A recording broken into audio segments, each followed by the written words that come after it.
Hello students, आप सभी का हमारे यूट्यूब चैनल एजुकेशन स्टेशन पे बहुत बहुत स्वागत है। हमारा जो एजुकेशन स्टेशन यूट्यूब चैनल है, इसमें हम गवर्नमेंट जॉब से रिलेटेड जितने भी सब्जेक्ट्स हैं उनके ऊपर क्लासेस अपलोड करेंगे। ये सारी क्लासेस आपको सभी गवर्नमेंट जॉब्स के लिए बहुत ही आवश्यक हैं। हमारी जो ये सीरीज़ होने वाली है वो इंडियन पॉलिटी पे होने वाली है। इंडियन पॉलिटी में भारत का संविधान और भारत की पॉलिटिक्स से जुड़ी बहुत सारी महत्वपूर्ण चीज़ों पर हम चर्चा करेंगे। हमारी जो ये सीरीज़ होंगी जितनी भी, वो हिंदी और इंग्लिश दोनों में होंगी। इसका मतलब एक ही वीडियो में हम हिंदी में भी बताएंगे और इंग्लिश में भी। तो दोनों स्ट्रीम के स्टूडेंट्स, हिंदी मीडियम के भी और इंग्लिश मीडियम के भी, आसानी से इस सीरीज़ को फॉलो कर सकते हैं। तो बिना टाइम वेस्ट करे चले हम चलते हैं। आज का हमारा पहला टॉपिक है भारत में राष्ट्रपति से रिलेटेड, भारतीय संविधान में राष्ट्रपति से रिलेटेड जितने भी प्रोविजंस हैं हम उन पर चर्चा करते हैं। तो देखिए, हमारा पहला पॉइंट क्या हो जाता है। भारत का जो प्रेसिडेंट है वो he is the head of Indian state. इसका मतलब होता है वो भारतीय राष्ट्र के मुखिया होते हैं। वो भारतीय राष्ट्र के मुखिया होते हैं, हेड ऑफ इंडियन स्टेट। देखिए, आपको लिखने की ज़रूरत नहीं है। ये सारी जो क्लासेस हैं उनके जितने भी पीडीएफ होंगे वो मैं लिंक डिस्क्रिप्शन में आपको दे दूंगा, आप वहाँ से डाउनलोड कर सकते हैं। देखिए, तो president is the head of Indian state, वो इंडियन स्टेट का हेड माना जाता है। दूसरा, he is the first citizen of India. अगर बात आती है कि भारत का पहला नागरिक कौन है, तो he is the president of India who is the first citizen of India. उसके बाद में अगर हम देखें तो भारत में राष्ट्रपति बनने के लिए एक इंसान में क्या क्या योग्यताएं होनी चाहिए। देखिए, किसी भी बड़े इंसान में, बड़ा इंसान बनने के लिए उसमें बहुत सारी योग्यताओं का होना बहुत ज़रूरी है। तो पहली चीज़, उसकी क्वालिफिकेशन क्या होनी चाहिए। He should be a citizen of India. वो भारत का नागरिक होना चाहिए। अगर वो भारत का सिटीजन नहीं है तो वो प्रेसिडेंट के लिए इलेक्शन नहीं लड़ सकता है। दूसरी चीज़ क्या है, he has attend a minimum age of 35। उसकी उम्र मिनिमम 35 साल होनी चाहिए। तीसरी चीज़ क्या है, वो लोकसभा चुनाव लड़ने के लिए एलिजिबल होना चाहिए। अगर कोई इंसान लोकसभा चुनाव लड़ने के लिए किसी प्रकार से बाधित है तो वो राष्ट्रपति चुनाव भी नहीं लड़ सकता है। देखिए, पहला क्या था, he should be citizen of India, उसकी उम्र मिनिमम 35 साल होनी चाहिए, लोकसभा इलेक्शंस के लिए वो क्वालिफाइड होना चाहिए। फोर्थ पॉइंट क्या आता है, he should not hold any office of profit in central government और स्टेट गवर्नमेंट। मतलब वो किसी भी लाभ के पद पे नहीं होना चाहिए, चाहे वो भले ही सेंट्रल गवर्नमेंट का पद हो या स्टेट गवर्नमेंट का पद हो। इसका मतलब वो किसी भी सरकारी महकमे में पहले से नौकरी नहीं करता होना चाहिए। परंतु ये बात किस पे लागू नहीं होती है, ये बात ना तो वाइस प्रेसिडेंट ऑफ इंडिया पे लागू होती है। इसका मतलब है वाइस प्रेसिडेंट राष्ट्रपति चुनाव लड़ सकता है। और जो दूसरा पर्सन है वो है गवर्नर। किसी भी स्टेट का गवर्नर, भले ही वो सरकारी नौकरी करता है, वो ऑफिस ऑफ प्रॉफिट है, परंतु फिर भी वो राष्ट्रपति चुनाव लड़ सकता है। तीसरा है, कोई भी मंत्री, भले ही वो ऑफिस ऑफ प्रॉफिट में है पर वो राष्ट्रपति चुनाव लड़ सकता है। तो देखिए, वैसे तो जो भी सरकारी महकमे में नौकरी करता है वो राष्ट्रपति चुनाव नहीं लड़ सकता है, पर ये बात इन तीन लोगों पर लागू नहीं होती है।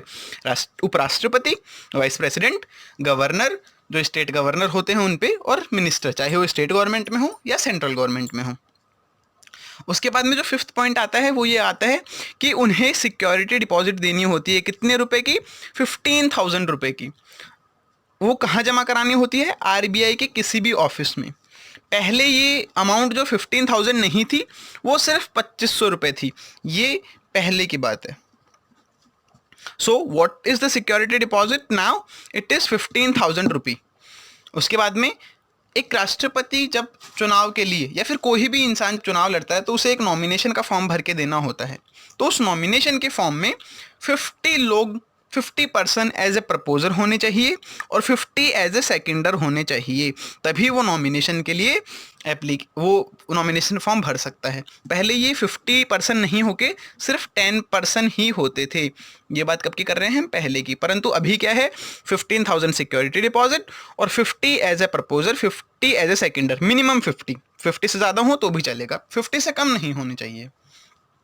तो देखिए, क्वालिफिकेशन राष्ट्रपति के लिए क्या है, he should be a citizen of India, उसकी उम्र मिनिमम 35 ईयर्स होनी चाहिए, लोकसभा इलेक्शंस के लिए वो क्वालिफाइड होना चाहिए, he should not hold any office of profit in central government और स्टेट गवर्नमेंट। परंतु ये बात वाइस प्रेसिडेंट, गवर्नर और मिनिस्टर्स पे एप्लीकेबल नहीं होती है। ठीक है, ये इसका एक्सेप्शन है, एक्सेप्शन। उसके बाद में सिक्योरिटी डिपॉजिट होनी चाहिए 15,000 और प्रपोजर और सेकेंडर होने चाहिए 50-50 लोग। देखिए, अब मैं आपको एक खास बात बताता हूँ। ये जो सिक्योरिटी डिपॉजिट होती है ना, अगर कोई भी जो राष्ट्रपति चुनाव लड़ता है और वो 1/6 टोटल वोट का छठा हिस्सा यानी लगभग 16%, 16.67% अगर वो वोट नहीं जीत पाता है तो जो ये उसकी सिक्योरिटी डिपॉजिट है वो फॉरफिट हो जाती है। मतलब सिक्योरिटी डिपॉजिट उसे वापस नहीं मिलती है। इसका मतलब ये है कि अगर कोई राष्ट्रपति चुनाव लड़ रहा है and he has not secured 16.67%, मतलब 1/6 हिस्सा जो वोट्स का है, टोटल वोट्स का, अगर उसने वो सिक्योर नहीं करा, उसके खाते में वो वोट नहीं आए, तो उसे ये 15,000 रुपये सिक्योरिटी डिपॉजिट वापस नहीं मिलेगी। परंतु मानिए किसी ने 20% वोट आए तो उसे वो 15,000 रुपये उसकी सिक्योरिटी डिपॉजिट वापस दे दी जाएगी। और सोचिए, अगर वो राष्ट्रपति बन गया, उसके 51% वोट से ज़्यादा आ गए, तो उसे वो सिक्योरिटी डिपॉजिट भी वापस मिल जाएगी और वो भारत का राष्ट्रपति भी बन जाएगा। तो देखिए, अब हम चालू करते हैं राष्ट्रपति के चुनाव की प्रणाली, जो कि बच्चों को काफ़ी कठिन लगती है पढ़ने में, परंतु मैं आपको एकदम सरल तरीके से बताऊंगा कि what is the process of election of Indian president. Indian president को डायरेक्टली जनता द्वारा नहीं चुना जाता है। He is not directly elected by people of India. इसीलिए हम इसे अप्रत्यक्ष चुनाव प्रणाली, इनडायरेक्ट इलेक्शन मेथड भी कहते हैं। तो अगर देखिए, जनता अगर वोट नहीं दे सकती है राष्ट्रपति चुनाव में, तो वोट देगा कौन? तो वोट देने के लिए 3 लोग होते हैं। एक जो पार्लियामेंट के सदस्य होते हैं, बोथ हाउसेस ऑफ पार्लियामेंट, यानी राज्यसभा और लोकसभा के जो सदस्य होते हैं वो राष्ट्रपति चुनाव में वोट देते हैं। परंतु यहाँ ध्यान रखने योग्य बात क्या है? सिर्फ इलेक्टेड मेंबर्स, सिर्फ इलेक्टेड जिनका कि चुनाव होता है वो ही वोट दे सकते हैं। इसका मतलब क्या हुआ? देखिए, राज्यसभा में वैसे तो राज्यसभा, आरएस राज्यसभा में 250 सीट हैं, परंतु उनमें से सिर्फ 238 सीटों पर ही चुनाव होता है। 12 सीटें क्या होती हैं? नॉमिनेटेड।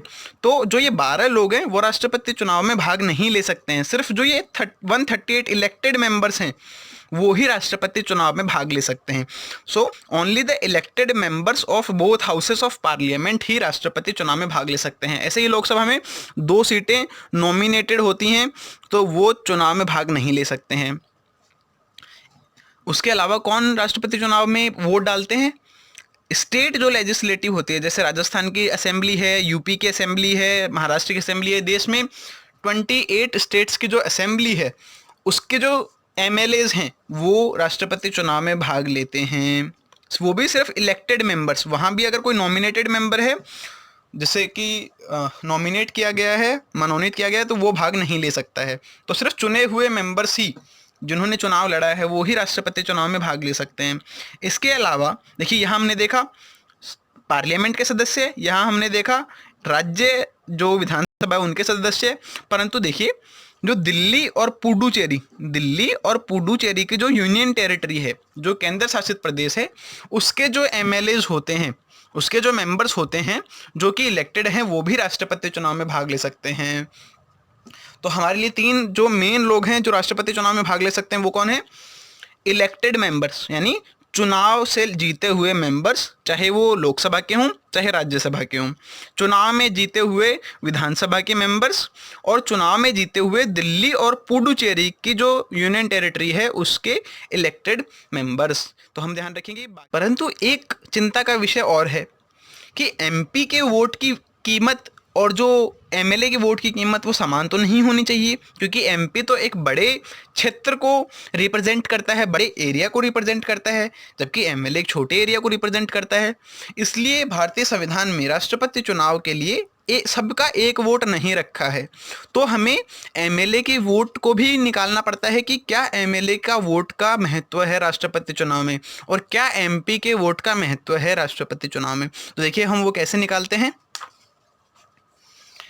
तो एमएलए के जो वोट का महत्व है वो ऐसे निकालते हैं हम, जो उस राज्य की टोटल पॉपुलेशन है, जो उस राज्य की टोटल पॉपुलेशन है, जैसे हम राजस्थान राज्य के बारे में माने तो एक एग्जांपल के तौर पे हम मानते हैं कि 1 करोड़ टोटल पॉपुलेशन है। ये पॉपुलेशन हम कब की लेंगे? 1971 के जो इलेक्शंस हुए थे, सॉरी जो सेंसस हुई थी, जनगणना सेंसस हुई थी, उस टाइम की हम वो पॉपुलेशन लेंगे। ये ध्यान रखने योग्य बात है कि हम पॉपुलेशन कब की लेंगे? 1971 की। तो जो टोटल पॉपुलेशन है किसी राज्य की, उसमें से जो टोटल इलेक्टेड मेंबर्स होते हैं उस स्टेट के, उसका हम डिवाइड कर देंगे और उसे फिर हम 1000 से फिर से डिवाइड कर देंगे। तो total population divided by total number of उस स्टेट के जितने भी एमएलएज हैं उसके इंटू 1/1000। तो एग्जाम्पल के लिए जैसे राजस्थान की जैसे 1 करोड़ हम मान लेते हैं कि पॉपुलेशन है 1971 की जो सेंसस है उसके अकॉर्डिंग। तो देखिए 1 करोड़ डिवाइडेड बाई राजस्थान में टोटल सीट्स कितनी है? 200। तो 1 करोड़ डिवाइडेड बाई 200 इंटू 1/1000। तो एक एमएलए, जो राजस्थान का एक एमएलए है, उसके वोट की कीमत कितनी आ जाती है? 1 crore divided by 200 divided by 1000। तो कितनी आ जाती है? एक एमएलए की, राजस्थान का जो एमएलए उसकी कीमत कितनी आ जाती है? 50। ऐसे ही अगर हम देखें मध्य प्रदेश का कोई एमएलए है, मध्य प्रदेश का कोई एमएलए है, तो उसके वोट की कितनी कीमत होगी? हम मानते हैं एक एग्जांपल के तौर पे कि वहाँ 2 करोड़ जनसंख्या है, तो वहाँ टोटल सीट्स कितनी है? 230। वहाँ पे एमपी में सीट्स कितनी है विधानसभा में? 230।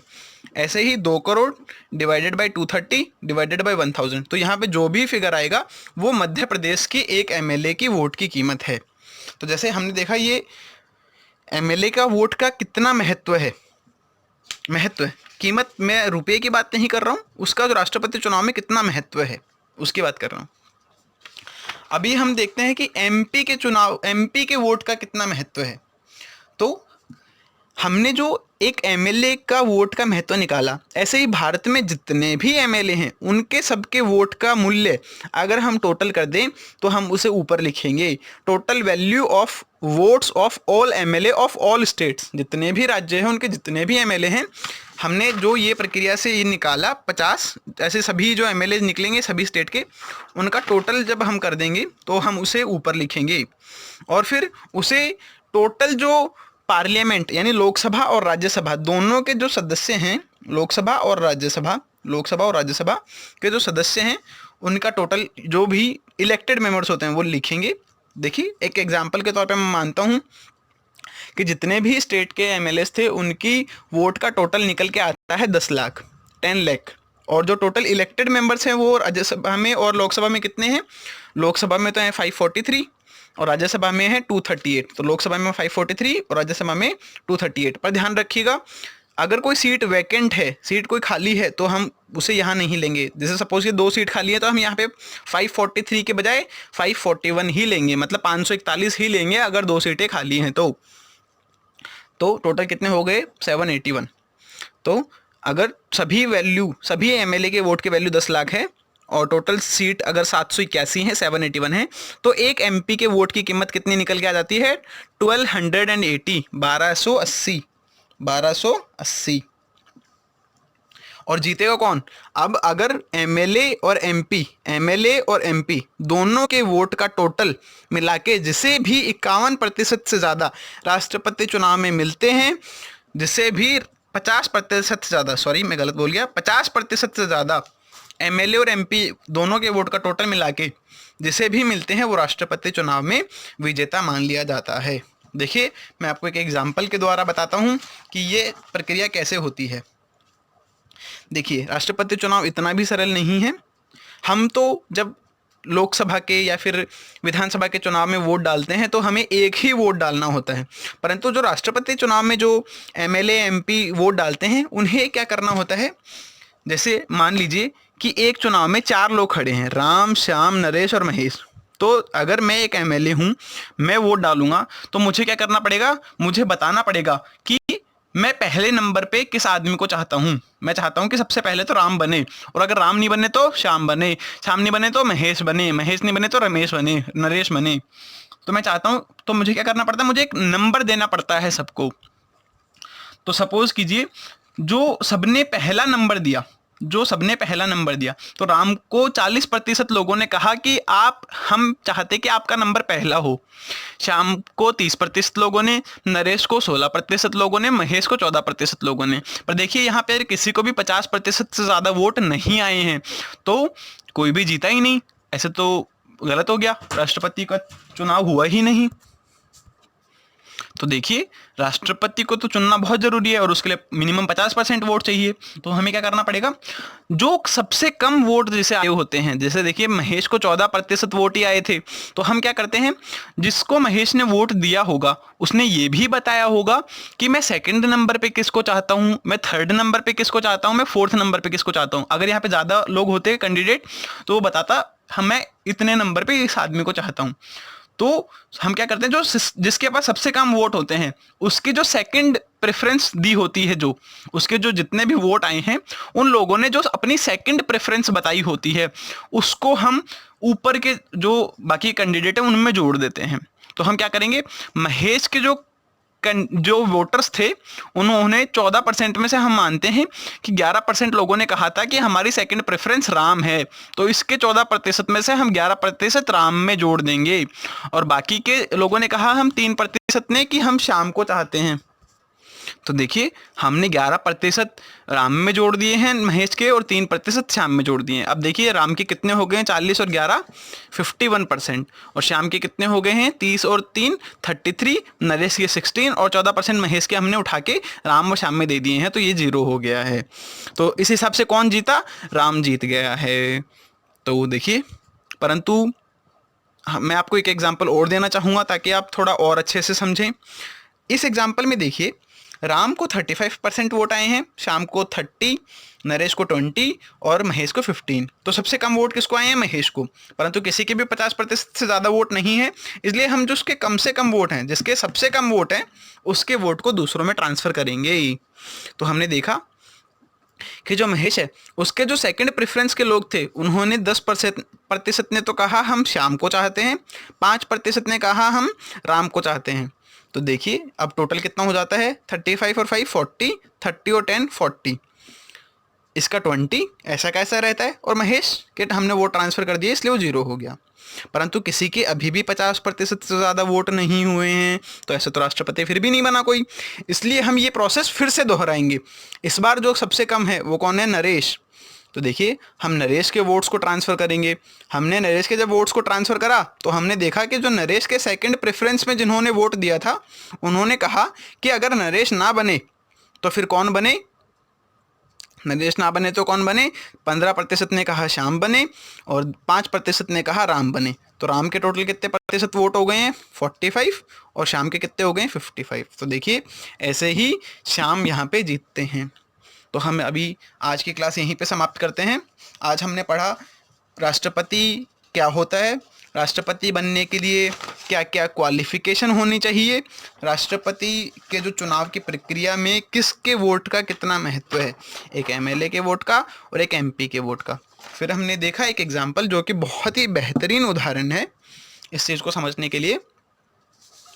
तो चलिए हम आज की वीडियो यहीं समाप्त करते हैं। हम नेक्स्ट वीडियो में राष्ट्रपति के जो शपथ ग्रहण की प्रक्रिया है, ओथ जो प्रोसेस है वो देखेंगे, और राष्ट्रपति इम्पीचमेंट, प्रेसिडेंट इम्पीचमेंट की प्रक्रिया यानी महाभियोग, राष्ट्रपति महाभियोग की प्रक्रिया को देखेंगे। तो अगर आपको अच्छा लगा हो ये वीडियो तो हमारी यूट्यूब चैनल एजुकेशन स्टेशन को सब्सक्राइब करें, शेयर करें, कमेंट करें, लाइक करें। धन्यवाद। मिलते हैं अपनी नेक्स्ट वीडियो में।